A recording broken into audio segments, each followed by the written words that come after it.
네, 안녕하세요. 그레이스교에서 진행하는 월요일엔 책을 읽읍시다 시간의 부목사 홍대권입니다. 여러분, 오늘 하루도 건강하게 사시려고 하시는 모든 분들을 축복합니다. 오늘도 책을 통하여서 지식을 함께 쌓아가고 영적으로 풍성한 삶을 사실 수 있는 여러분들이 되시기를 간절히 바랍니다. 오늘은 신앙서적 한 권을 들고 나왔습니다. 팀 켈러 목사님이 쓰신 탕부 하나님이라는 책입니다. 영어로는 Prodigal God 이라고 하는 책인데요. 우리가 흔히 알고 있는 탕자 이야기, 누가복음 15장에 나오는 이야기인데요. 이 이야기에 등장하는 둘째 아들인 집 나간 아들을 우리는 잘 기억하고 있을 것입니다. 하지만 우리가 바라보는 그 시각이 둘째 아들에서만 머무르지 말아야 한다고 오늘 저자는 책에서 이야기하고 있습니다. 전체적인 책의 내용은 바로 이것에 대한 내용입니다.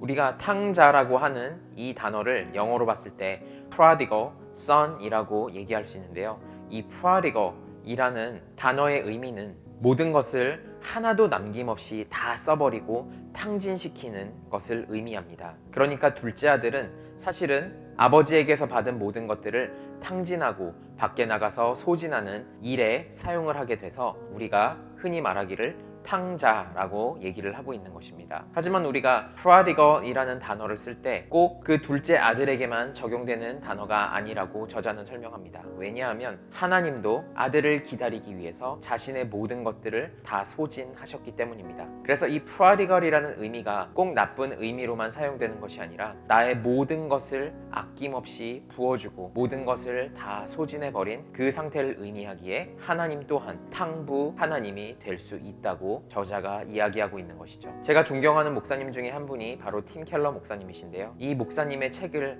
읽으면 읽을수록 성경적으로 다른 시각을 우리에게 선물해 줍니다. 이 탕부 하나님의 책을 통하여서 팀 켈러 목사님이 어떠한 복음주의 신학을 가지고 있는가 알 수 있는데요. 그 부분을 우리가 잠시만 엿보도록 하겠습니다. 우리가 누가복음 15장에 나오는 탕자의 비유에서 알고 있는 것처럼 탕자의 비유라고 얘기하는 것과 같이 우리는 둘째 아들에만 집중을 하고 있습니다. 둘째 아들이 집 나갔다가 다시 돌아오는 장면, 그 장면만을 우리는 기억하고 있죠. 하지만 저자는 첫째 아들 또한 기억해야 한다고 얘기하고 있습니다. 왜냐하면 이 첫째 아들을 대표하는 사람들을 꼭 알기 위함이었죠. 예수님께서는 누가복음 15장에 나오는 세 가지 비유를 얘기를 하실 때 길 잃은 양 비유, 그리고 잃어버린 동전 비유, 그리고 마지막으로 탕자의 비유, 이 세 개를 이야기하실 때 그 대상이 누구였다는 것이 굉장히 중요합니다. 예수님께서 이 비유를 말씀해 주셨었던 그 듣는 대상은 바로 서기관들과 바리새인들이었습니다. 서기관들과 바리새인들은 신앙적으로 믿음적으로 아주 모범적인 사람들이었습니다. 누구보다도 성경을 잘 알고 있었고요. 매일 끊임없이 기도하고 있는 사람들이었고요. 성전을 지키는 자들이었습니다. 교회에서는 절대 없어서는 안 될 지도자들과 같았습니다. 우리가 흔히 생각하는 리더라고 보시면 되겠습니다. 하지만 예수님은 둘째 아들이 방탕하게 밖에 나가서 소진한 그 모든 아버지의 재산이 중요했었던 것만큼 집을 지키고 아버지 옆에서 항상 붙어 있으면서 아버지를 보필했었던 그 첫째 아들의 역할이 어떤 것인지 주목해 봐야 하는 것도 중요하다고 이야기하고 있습니다. 왜냐하면 둘째 아들이 돌아왔을 때 첫째 아들의 반응이 심상치 않았기 때문입니다. 그래서 저자는 둘째 아들이 하나님으로부터 멀어졌었던 것 같이 첫째 아들 또한 하나님으로부터 멀어지는 그 모습을 대변한다고 이야기합니다. 저자는 이렇게 이야기합니다. 나름대로 신앙생활 잘 하고 있다고 생각하고 자기 자신의 그 신앙을 과시하고 자부심을 가지고 있는 첫째 아들과 같은 사람들은 교회마다 넘쳐 흐르고 있다. 신앙의 종류를 막론하고 오늘날 많은 사람이 신앙을 버리는 이유는 주요 종교마다 형들이 득실거리는 게 뻔히 보이기 때문이다. 여러분, 언제부턴가 교회는 가식적이 되어버린 것 같습니다. 하나님을 진정으로 사랑하고 하나님을 정말로 마음 가운데 모시고 살아가는 사람들이 있는 반면에 안 그런 사람들도 이제는 너무나도 많이 눈에 보이게 됐다는 것입니다. 그래서 형식적인 것만 추구하고 교회에서의 그 생활이 마치 자기의 그 모든 것인 양 자랑하고 그것 때문에 교만해져 있는 많은 교회를 지키는 서기관들과 바리새인들과 같은 그 그리스도인, 즉 탕자의 비유에서 형과 같은 사람들이 넘쳐날 때 믿지 않는 사람들은 기독교도 또 다른 하나의 종교일 뿐이다 라고 생각하게 만든다는 것이죠. 그래서 저자는 교회를 열심히 다니고 있는 우리들에게도 똑같은 쓴소리를 하십니다. 기독교의 복음이 우리를 불러 동생의 방탕한 삶에서 벗어나게 함은 누구나 알고 있지만 기독교의 복음이 형의 도덕주의도 단죄한다는 사실을 아는 사람은 많지 않다. 여러분, 이 말에 대해서 어떻게 생각하시나요? 우리 자신을 돌아봐야 하지 않을까요? 지금 우리는 어찌 보면 교회에서 형성된 그 도덕주의에 빠져서 신앙생활하고 있을지도 모릅니다. 우리가 예수님을 섬긴다고 얘기하고 예수님의 발자취를 따라간다고 얘기를 하고 있지만 정작 정말로 그것들이 우리의 삶에서 나타나는지 다시 한번 되새겨봐야 한다는 것입니다.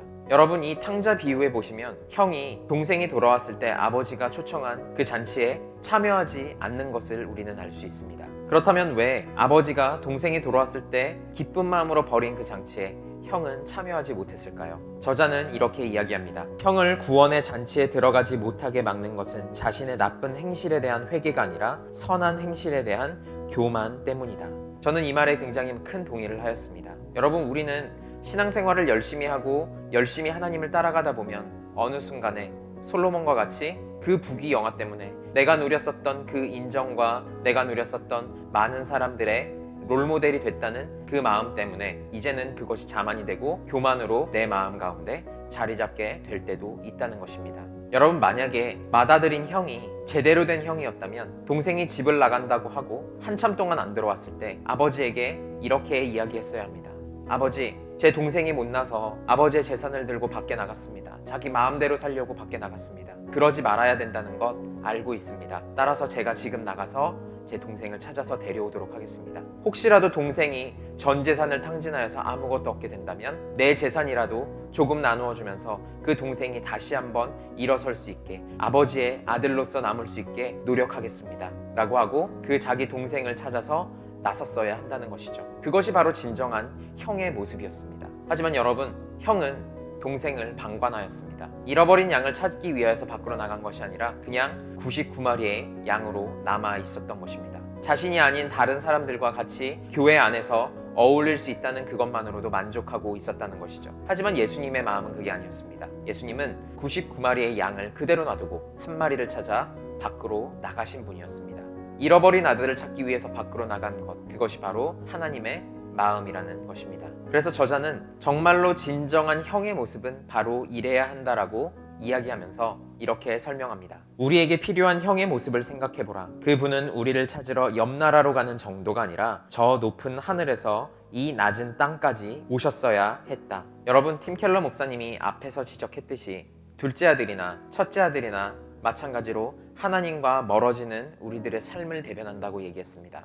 여러분, 우리 마음 가운데는 둘 중에 하나입니다. 첫째 아들의 마음이든지 둘째 아들의 마음이든지 둘 중에 하나가 무조건 자리 잡고 있다는 것입니다. 그래서 자신을 도덕적으로 파괴된 그 자리에서 다시 한번 회복된 다리로 나아오기를 원하든지 아니면은 하나님 곁에 계속 머물면서 자신의 의를 지키려고 하든지 그 모든 것들은 하나님과 상관없이 나의 의를 나타내기 위한 도구로 전락해버릴 때가 너무나도 많다는 것입니다. 우리는 그것을 깨달을 필요가 있습니다. 그래서 우리는 지금 우리가 믿고 있는 딱 그 정도의 신앙만 가지고 세상을 살아가려고 한다는 것입니다. 더 이상의 발전이 없을 때가 많다는 것이죠. 그래서 저자는 이 부분에 대해서 이렇게 설명을 합니다. 그래서 우리는 한 차원에서는 복음을 믿지만 더 깊은 차원에서는 믿지 않는다. 우리 마음이 사실상 의지하는 대상은 그리스도가 이루신 일이 아니라 사람들의 인정, 직업적 성공, 권력과 영향력, 가정과 가문의 정체성일 때가 많다. 따라서 우리는 복음을 늘 섭취하고 소화해서 자신의 일부로 삼아야 한다. 따라서 우리가 이 탕부 하나님의 마음을 이해하기 위해서는 시작점이 어디가 되어야 할까요? 바로 이 시작점은 지금 내가 살아가고 있는 이 그리스도인의 삶의 방식이 과연 예수님을 충분히 이해하고자 하는 그 마음이 자리 잡고 있는지 없는지 돌아보는 그 마음부터 시작해야 한다는 것입니다. 때로는 우리에게 일어나는 그 하나님의 응답이 빠를 때도 있고 한참 기다려야 하는 그런 상황이 올 때도 있습니다. 하지만 그것과 상관없이 나를 아직까지도 기다리고 계시는 그 예수님의 마음을 충분히 이해하고자 하는가, 그 마음을 먼저 돌아봐야 한다는 것이죠. 여러분, 첫째 아들이나 둘째 아들이나 누구나 다 삐뚤어질 위험 요소는 다분했습니다. 하지만 여러분, 우리의 아버지 되시는 하나님은 아직까지도 우리를 문 밖에 서서 기다리고 있다는 그 사실을 우리는 기억할 필요가 있습니다. 이제는 우리가 모든 것을 아낌없이 퍼주시기를 원하는 그 하나님의 마음을, 하나님의 사랑을 이해할 때가 왔습니다. 그래서 우리가 먼 길을 돌아왔다고 해도 좌절하지 말고요. 그리고 바로 앞에 계신 그 하나님을 우리가 알아보지 못했더라도 그것 때문에 낙담하지 마시기 바랍니다. 이제부터 그 큰 두 팔을 벌리고 우리를 맞이하고 계시는 하나님 품에 안겨서 다시 그 음식을 먹고 기력을 회복하고 하나님의 아들로서 살아가기만 하면 되는 것입니다. 여러분, 탕부 하나님이라는 이 책은 하나님의 이러한 마음을 가득 느낄 수 있는 책입니다. 여러분들께서 시간이 되실 때 꼭 이 책을 읽으셔서 하나님의 그 풍성한 사랑이 얼마나 여러분들의 삶 가운데 가까이 있는지 다시 한번 느껴보시는 그런 시간이 되시기를 간절히 바랍니다. 그레이스 교회에서 진행하는 월요일엔 책을 읽읍시다 시간에 부목사 홍대권이었습니다. 오늘 하루도 행복하고 즐거운 삶 보내실 수 있기를 간절히 바랍니다. 안녕히 계세요.